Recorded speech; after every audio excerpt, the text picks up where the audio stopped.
name's Ken. Before I start, to be frank, when we were first assigned this project, Urban Youth Theater, and I read that one of the references was rehabilitation for the arts, I was under the impression that we were building rehab for adolescent children. So clearly, I started off on the wrong foot. Starting off the project, I did a lot of basic logistics information, analyzed the site, and kind of reinterpreted what the objective of the assignment was, or objective of the program itself is. So to start off, I just sat there one Sunday afternoon, 1 to 2 hours, and just took it all in. It was dry, it was hot, you know, there's a lot of light. If you look at these two images, here's a site map. The top part is kind of like a density study.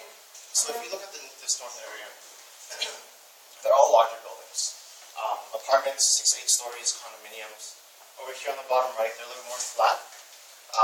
Multi-density, they're like single multi-home residences, but they're only 2 to 3 stories. So there's a really clear north-south linear direction. In addition to that, the traffic, see, here is South King Street. I sat there and I counted cars. So on South King Street, there were 39 on average, 39 cars per green light.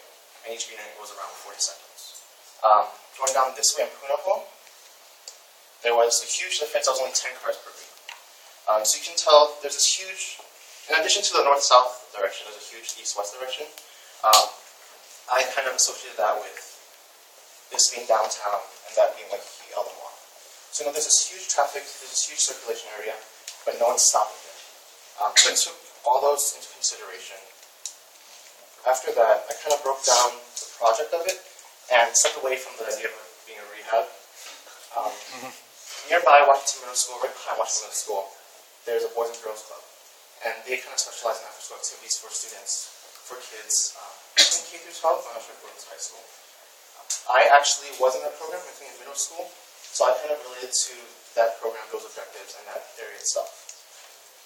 So that I kind of transformed, as opposed to it being a rehab or a place where students stay, I wanted to make an after-school program where students can go to, especially with there being a middle school right there.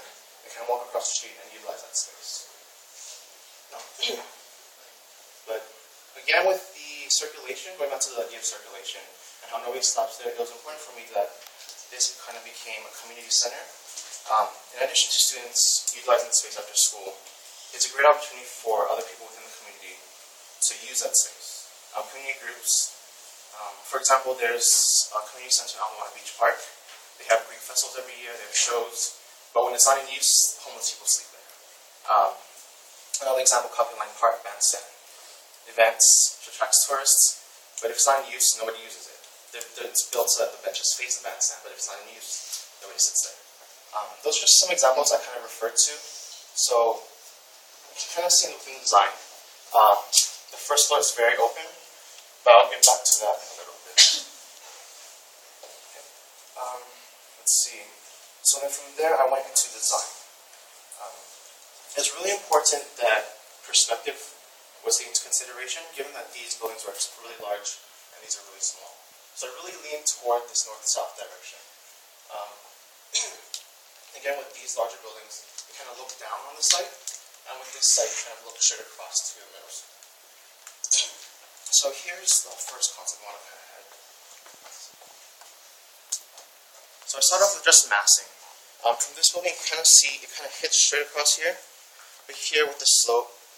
And same thing with like the Hawaiian idea of Oahu. There's this north-south direction. I kind of followed that as well. From here you can kind of see different views, different perspectives, without completely blocking the perspectives of this building. But I really didn't care for the massing. I just kind of threw it out the window, just went with, kept going with it, and from there I got this.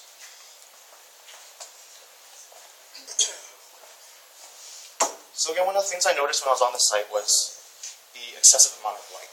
It's really dry, it's hot, but there's no shade. The buildings are all fairly distance away.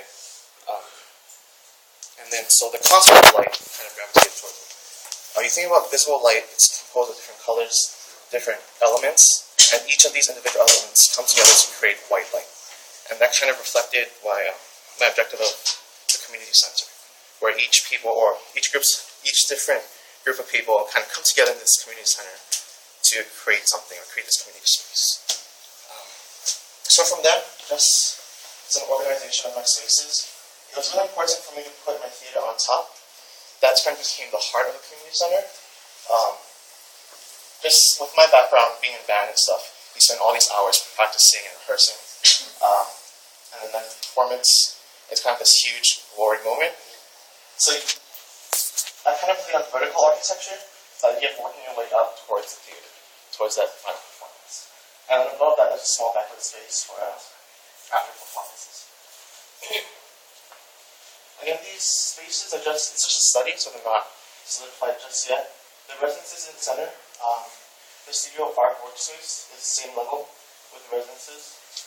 Again, it was really important that this first level was really open, just so that I was welcoming to the community, but it might not necessarily be a public space, I'm not too sure yet. And then underground, there's parking on the first floor.